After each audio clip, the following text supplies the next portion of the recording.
ভালো করে আলো করে বসে আছে রে ভাড়া ঘরে দেখ দেখি ভালো করে আলো করে বসে কে আছে রে ভালো ঘরে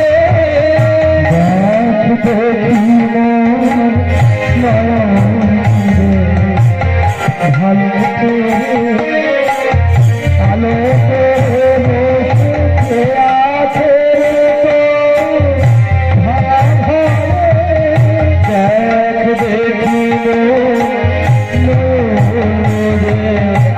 ভালো করে আলো করে বসে কে আছে রে ভালো ঘরে দেখ দেখি ভালো করে ধুলো মাটি হাত বিছানা দূরের কথা এখন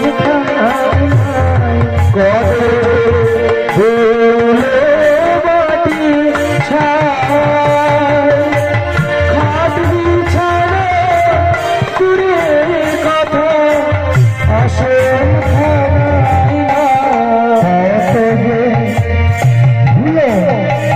মাটি এই হৃদয় মন্দিরে কি করেছি আমরা? যত ধুলো মাটি ছাই জমিয়ে রেখেছি, মানে যুগ যুগান্তর ধরে এই হৃদয় আসনটায় যত ধুলো ময়লা পাপ রাশি সঞ্চয় করে রেখেছি। খাট বিছানা দরকার নেই, একটা আসনও পাততে পারিনি আমি তার জন্য। তবু করে নিত সুখী দেখে ঘরে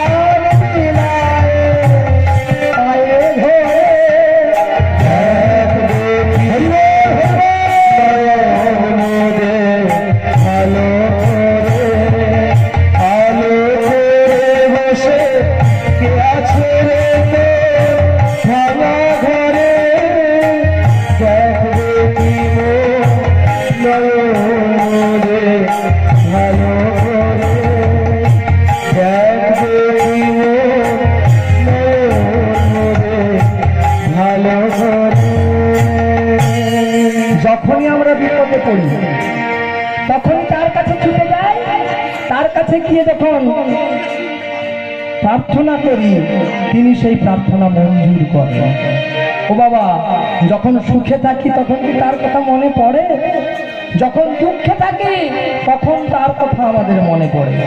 অভাবে মন ব্রহ্ম জিজ্ঞাসা করে, নতুবা করে না। হ্যাঁ, অভাবে পড়লে তখন মনে হয় হে দয়াল তুমি আমায় রক্ষা করো, আমি তোমার সেবা করব, তুমি আমায় সুন্দর কর দাও, তোমার চরণ সেবা করব, আমায় সুন্দর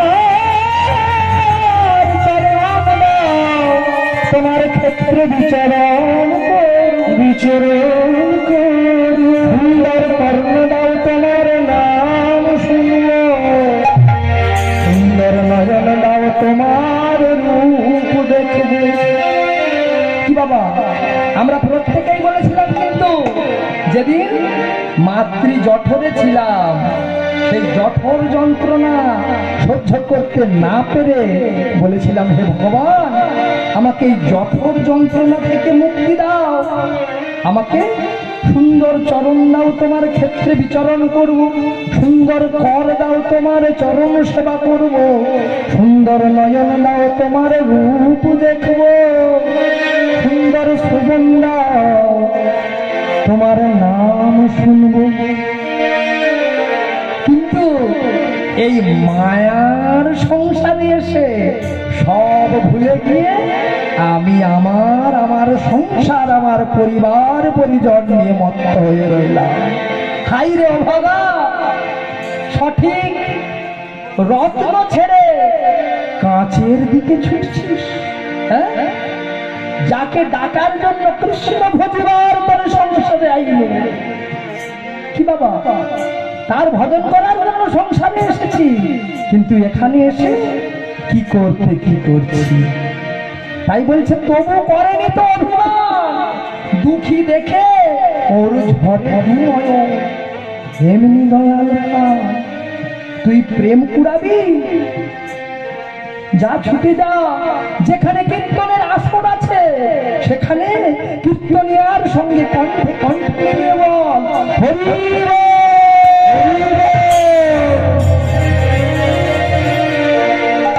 প্রাণ বিলায়ে ওই চরণে লুটিয়ে পড়।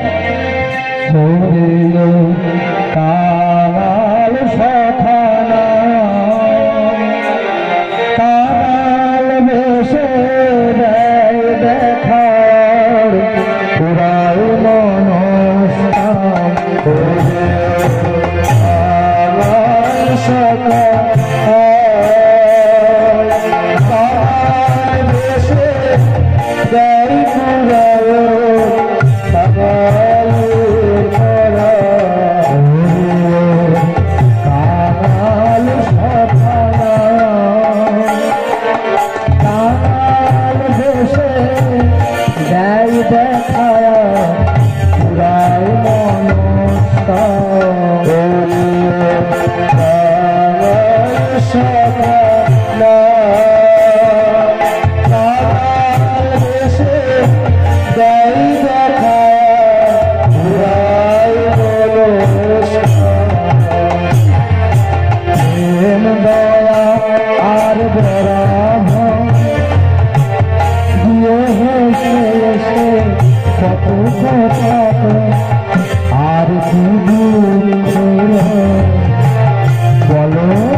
যদি হরিনাম করা যায় তাহলে চিত্তরূপী আয়না মেজে ঘষে পরিষ্কার হয়ে যায়।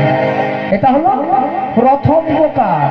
চেতনার্পণ মার্জনম ভবমহা দাবাগ্নি নির্বাপনম। এই সংসারের মধ্যে দাবানল জ্বলছে, স্বামীর সাথে স্ত্রীর সম্পর্ক ঠিক নেই, ছেলে বাবা মাকে খেতে দিচ্ছে না, ভাইয়ে ভাইয়ে সম্পর্ক ঠিক নেই, পাড়া প্রতিবেশীর সাথে মনের প্রেম নেই। কি বাবা, একজনের মুখের দিকে তাকালে যেন মনে হয় যে চোখটাই আমার নষ্ট করে দিয়ে ওর দিকে কেন তাকালাম। কি বাবা, হয় না? এতই আমরা কঠিন হয়ে গেছি, আমাদের মনটা এত পাষাণ করে ফেলেছি। আজ আছি কাল নেই, নিঃশ্বাস নাহি বিশ্বাস কদারুত্বে ভবিষ্যৎ। আজ আমার নিঃশ্বাস বইছে তাই আমি বেঁচে আছি, যদি আমার পরক্ষণে নিঃশ্বাস না বয় এই দেহটা অসার হয়ে যাবে। এই অসার সংসার, অসার দেহের জন্য এত রূপের অহংকার, এত গুণের অহংকার। এই হরিনাম করলে ত্রিতাপ জ্বালা থেকে মুক্তি পাওয়া যায়। ত্রিতাপ জ্বালা কি? আদি আত্মিক, আদি ভৌতিক, আদি দৈবিক, তিন রকমের জ্বালা আমরা উপভোগ করি। আমরা সকলে এই তিন রকমের জ্বালার মধ্যে পড়ি। আদি আত্মিক জ্বালা কি? আমরা শরীরে এবং মনে যেই জ্বালা অনুভব করি সেটাকে বলছে আদি আত্মিক জ্বালা। আর আদি ভৌতিক না অন্য প্রাণী দ্বারা আক্রান্ত যে জ্বালা, মশার কামড়ে ম্যালেরিয়া, কুকুরের কামড়ে ডেঙ্গু, সাপের ছোবলে মৃত্যু, জলাতঙ্ক, এগুলো আমাদের, এগুলোকে বলছে আদি ভৌতিক জ্বালা। আর আদি দৈবিক জ্বালা খরা, অতিবৃষ্টি, অনাবৃষ্টি, বজ্রপাতে মৃত্যু, এগুলো হলো আদি দৈবিক জ্বালা। এবার বলুন, এই এই আসরে যারা আছেন, এই ভব সংসারে যারা আছি, সকলেই কিন্তু এই তিন রকম জ্বালায় ভুগছি। এই তিন রকম জ্বালার মধ্যেই কিন্তু আমরা আছি। তাই বলছে যদি হরিনাম করতে পারো, সব ভুলে গিয়ে হরিনামে যদি মনোনিবেশ করতে পারো, তাহলে ত্রিতাপ জ্বালা থেকে মুক্তি হবে। চেতদর্পণমার্জনং ভবমোহদাবাননি নির্বাপনম শ্রেয় কৈরব চন্দ্রিকা বিতরণম। মহাপ্রভু বললেন, শ্বেত পদ্মের মতো, শ্বেত পদ্মের যেমন সৌরভ, এই হরিনাম একদিন সারা বিশ্বের দরবারে উজ্জ্বল রূপে ফুটে উঠবে। আমরা হরি বল বলতে কুণ্ঠাবোধ করি, আমরা দুটি বাহু প্রসারিত করতে আমাদের খারাপ লাগে, কিন্তু দেখুন পশ্চিমী দেশ থেকে কত মানুষ এসে আমাদের কালচারটাকে গ্রহণ করে তারা দুটি বাহু প্রসারিত করে বলছে হরি বল। তারা হরে কৃষ্ণ বলতে পারছে না, বলছে হরে কৃষ্ণ, হরে কৃষ্ণ, হরে কৃষ্ণ। কি বাবা, পশ্চিমী যারা তারা আমাদের কালচারটা গ্রহণ করছে, আর আমরা পশ্চিমী কালচারটা গ্রহণ করছি। কি আমরা ধুতি পাঞ্জাবি পরতে ভুলে গেছি, মায়েরা শাড়ি পরতে ভুলে গেছে, পশ্চিমী পোশাকে আমরা আবৃত হচ্ছি, আমাদের আনন্দ লাগছে, আমাদের মজা লাগছে। ডাল ভাত আমাদের খেতে পছন্দ হয় না, আমরা নানা রকম পশ্চিমী খাবার খাচ্ছি, নামও জানি না বাবা। হ্যাঁ, আর তারা এসে সাত্বিক হচ্ছে, আর আমরা রাজসিক তামসিক হয়ে যাচ্ছি। পশ্চিম দেশ থেকে যাদেরকে আমিষ খেতেই হবে, যাদেরকে মাদক পান করতেই হবে, তারা এখানে এসে সাত্বিক আহার করছে, আর আমরা এখানে থেকে এখানের জলবায়ুর বিরোধী খাবার, জলবায়ুর বিরোধী পানীয় পান করছি। মাদক কিন্তু আমাদের প্রয়োজন নয়, মাদক পান করতে হয় ওই শীতের দেশে, এখানে নয়। তবুও এই বিশ্বে, আমাদের এই ভারতে তথা বাংলায় মাতালের শেষ নেই। মহাপ্রভু বললেন, এই হরিনাম একদিন সারা বিশ্বের দরবারে উজ্জ্বল মণির মতো জ্বলজ্বল করবে।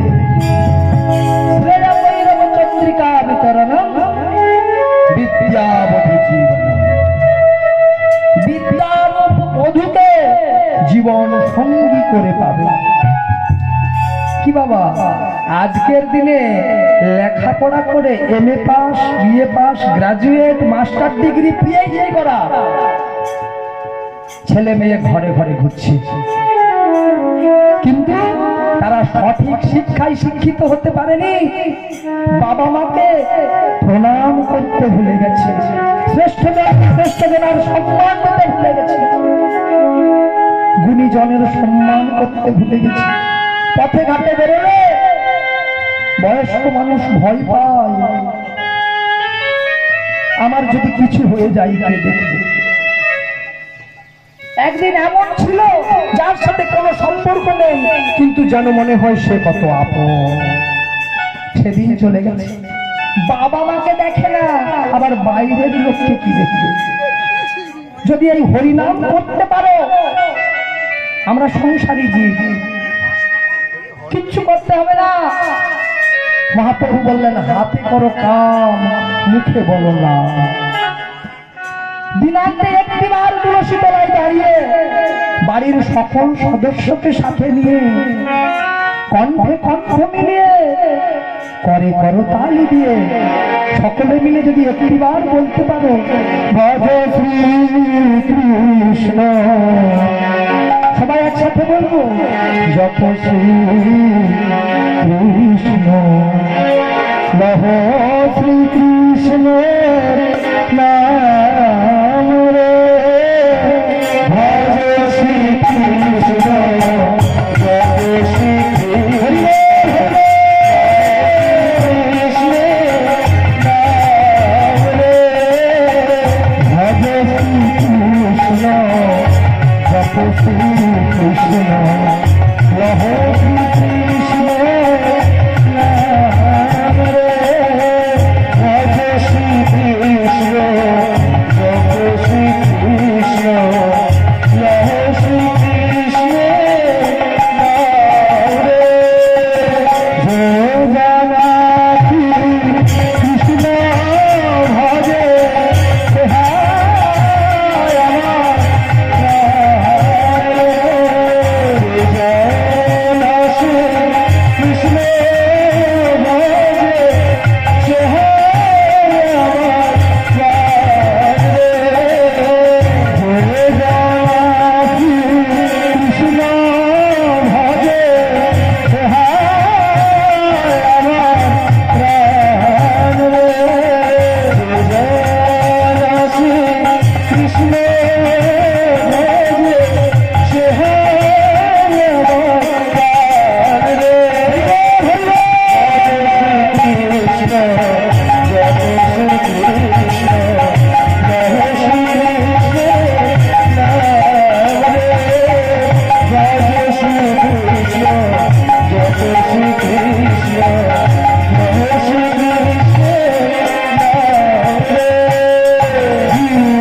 যদি আমরা প্রত্যেকদিন নিজের বাড়িতে দিনান্তে তুলসী তলায় দাঁড়িয়ে